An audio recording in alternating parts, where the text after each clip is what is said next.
Hello दोस्तों, मैं विनोद कुमार मिश्रा अपने एम्पैथी एक्सप्रेस में आपका स्वागत करता हूँ।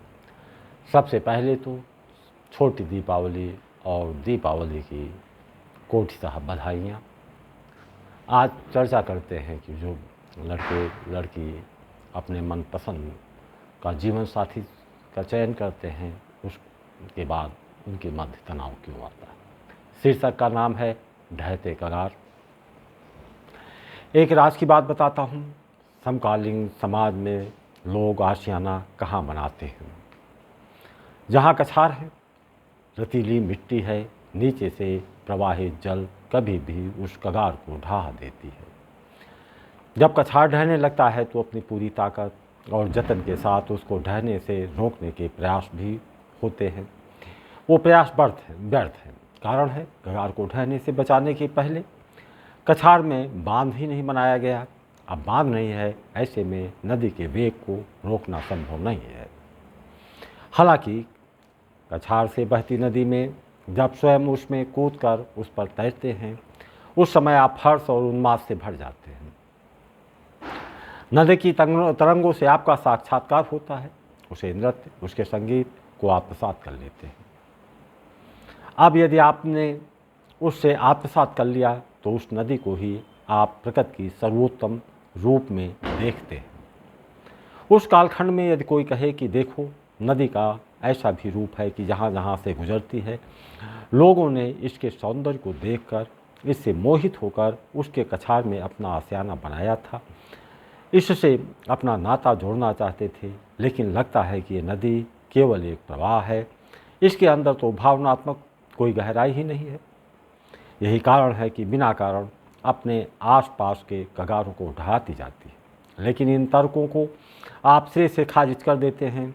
दरअसल जब आपने कछार से नदी का अवलोकन कर रहे होते हैं, उसमें आप प्रवाह देखते हैं, उसमें संगीत देखते हैं, नमी देखते हैं। नमी में एक सम्मोहन होता है। नमी हमें अपनी ओर सम्मोहित करती है। नदी की इन खूबियों के मध्य उसके अंदर भंवरे का भी भ्रमण होता है। हम उसकी खूबियों से आकर्षित होते हैं तो उस भंवर पर हमारा ध्यान नहीं जाता है। यदि दूर कहीं दिखाई भी पड़ा तो उसे हम नज़रअंदाज कर देते हैं और भंवरा मध्य से गुजर रहा है, वो गुजर जाएगा, उसकी चिंता करने की आवश्यकता नहीं है। किसी ने आगाह भी किया तो उसे कायरता की संज्ञा देने से नहीं चूकते हैं।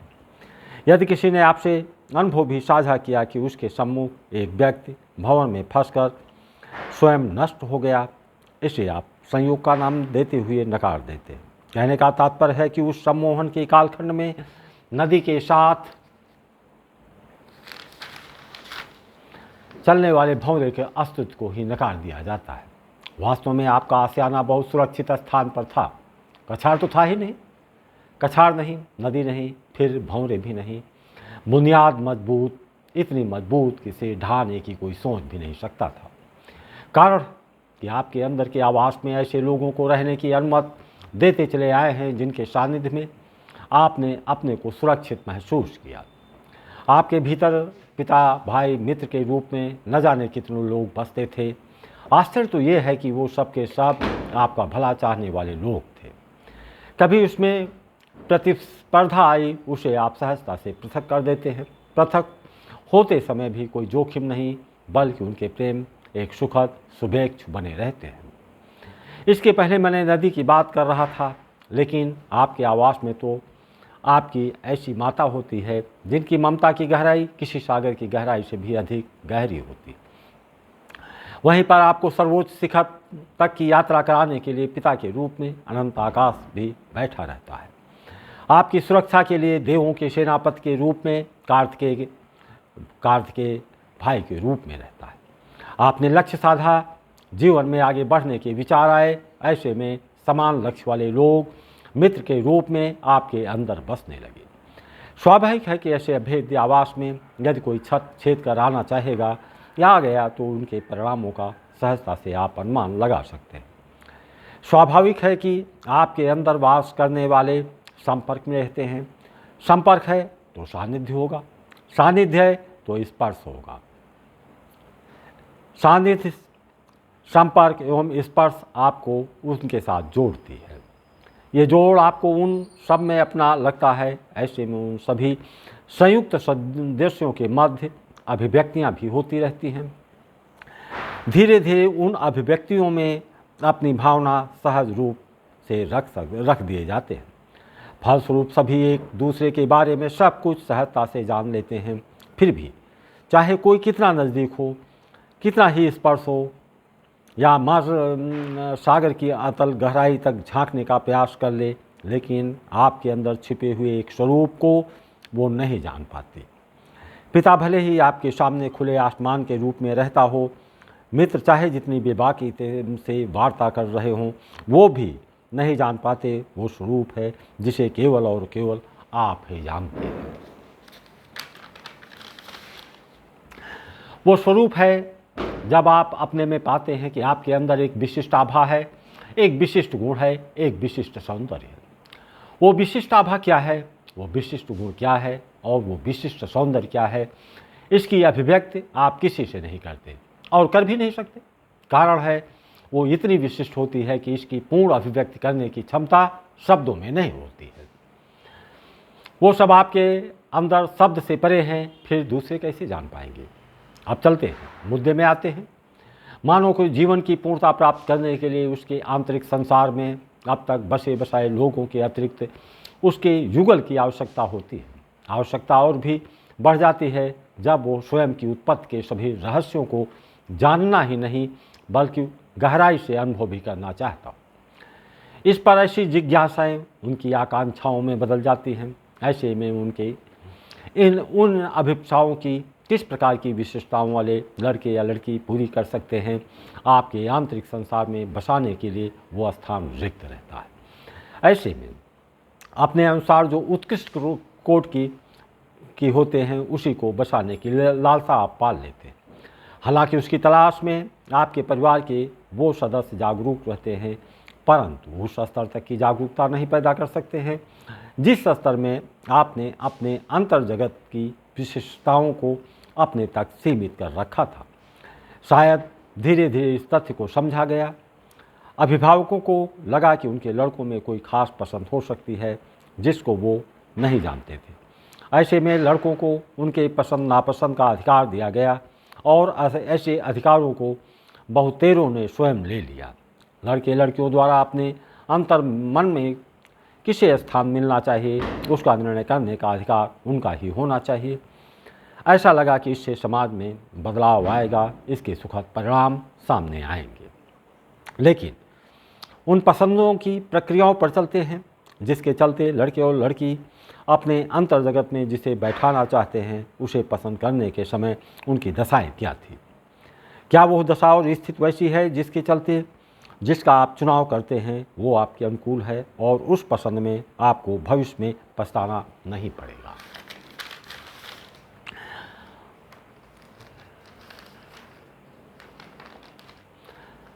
जब एक दूसरे को पसंद कर लिया जाता है, अधिकांश मामले में ऐसे लोग होते हैं जो अपने सुरक्षित क्षेत्र से रोजगार पाने के लिए अनजान क्षेत्र में स्वयं को एकाकी पाते हैं। उस एकाकीपन में उनके मध्य बने अंतरंग संबंधों में उन्हें नदी का प्रवाह महसूस होता है। उन संबंधों में लहरों के ही भांत स्वयं को नृत्य करते हुए पाते हैं। नया स्थान जहाँ न कोई अपना न अपनेपन का एहसास, अंदर का संसार खाली का खाली। वो स्थान रिक्त है, वीरान है। यही वीरानापन उसे उसके अंदर न जाने कितनी वेदनाओं को पाले रखते हैं। ऐसे में कोई मिला, सभी स्थान रिक्त। ऐसे में जब उसका वास बनता है तो उस समय उसके सामने कोई दूसरा विकल्प ही नहीं बचा था। ऐसे में जब वो एक दूसरे को बसाने का निर्णय लेते हैं तो दूसरों के शब्दों का भी वहाँ प्रवेश नहीं हो पाता।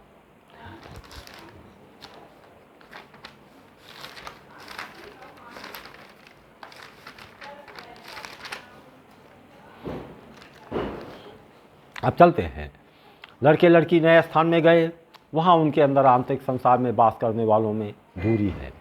हालांकि वो उनके अंदर बसते हैं, फिर सानिध्य के अभाव में वहाँ अपने आप को निराएकाकी पाते हैं। मन में उठने वाले विचारों को अभिव्यक्त करने का साधन नहीं। सड़क पर अकेले चलने पर एक अज्ञात भय।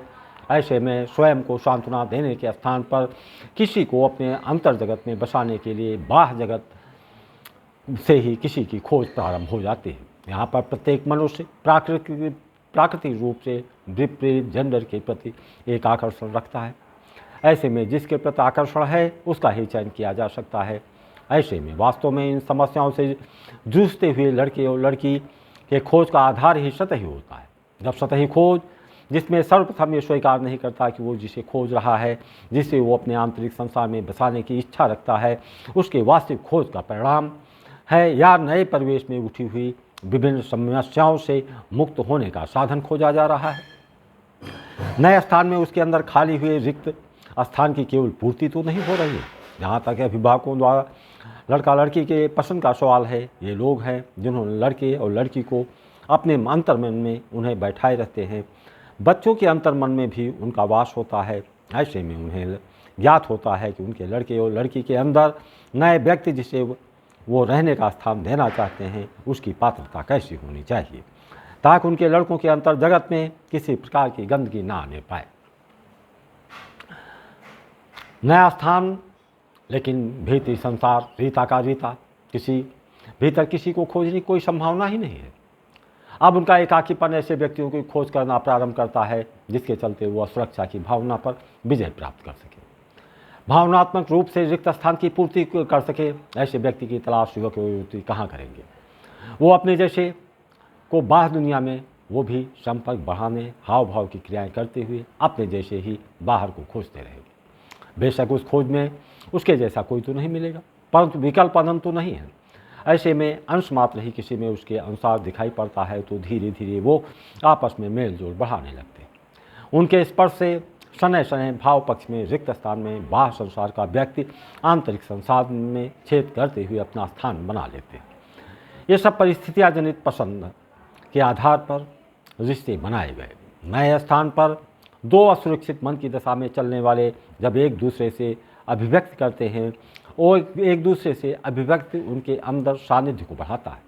यही सानिध्य उन्हें स्पर्श तक की यात्रा में ले जाती है। आपस में बहुतेरों ने ऐसे बड़े शहरों में जहाँ दूर दराज से लोग आते हैं, उन लोगों का अपना कोई ग्रुप नहीं होता है, वो सब बाहरी हैं। ये सब एहसास बना रहता है, यही स्थिति दोनों की होती है। ऐसे में स्पर्श तक की यात्रा में एक दूसरे का हाथ पकड़े रहते हैं, अंगुली पकड़े रहते हैं। ऐसी क्रियाएं तो उस परिवेश में नहीं करते थे जिस परिवेश से वो भावनात्मक पक्ष में उन्हें कभी कोई रिक्तता महसूस नहीं हुई थी। फिर ऐसा क्यों होने लगा? जब एक दूसरे का स्पर्श करते हैं तो सुरक्षात्मक दृश्य उनके मन के रिक्त कोने में भरने लगते हैं कि संसार में निरा एकाकी नहीं है। ऐसे में उनके आंतरिक जगत में रिक्त संपूर्ण स्थान को भरने की लालसा उनके अंतरंग संबंधों तक उन्हें ले जाती है। फिर वो स्थान रिक्त है, वीरान है। यही वीरान पर उनके अंदर न जाने कितनी वेदनाओं पाले रहते थे। ऐसे में कोई मिला, सभी स्थान रिक्त। ऐसे में जब उसका वास बनता है तो उस समय उसके सामने कोई दूसरा विकल्प ही नहीं बचा था। ऐसे में जब वो एक दूसरे को बसाने का निर्णय लेते हैं तो दूसरों के शब्दों का भी वहाँ प्रवेश नहीं हो पाता है। बेशक एक दूसरे को पसंद करने की स्थितियाँ दूसरी थी, लेकिन अनुभव बताते हैं कि कोई चाहे कितने ही गुमनामी वाले स्थान पर क्यों न हो, उन स्थानों में धीरे धीरे उसका समायोजन हो भी जाता है और धीरे धीरे विभिन्न गुमनाओं में रहने वालों का क्षेत्र बढ़ता है। उनके परिचय बढ़ते हैं, मित्रों के रूप में समूह मिलते हैं। इन समूहों के अंग होने के कारण जब उसमें एकत्रित संगठन का एहसास आपके अंदर सुरक्षा की भावना को बल देता है, अब उनकी वही स्थितियाँ नहीं रह जाती जब अपने भय को छिपाने के लिए सुनसान सड़कों पर चलते समय हाथ या अंगुली थामने की आवश्यकता अब नहीं रह जाती। परिचय के क्षेत्र का विस्तार हुआ तो अभिव्यक्ति की समस्या भी समाप्त हुई।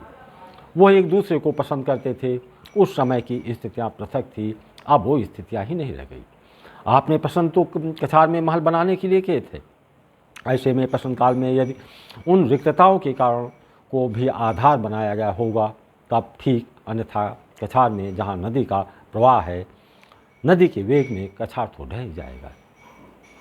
यहाँ पर उस प्रक्रिया काल में एक बात तो तय है कि आप अपने लिए जीवन साथी का चयन नहीं कर रहे, बल्कि आपके अंदर एक भावना आई कि आप चारों ओर से अपने आप को निरा एकाकी और रिक्त पाते हैं।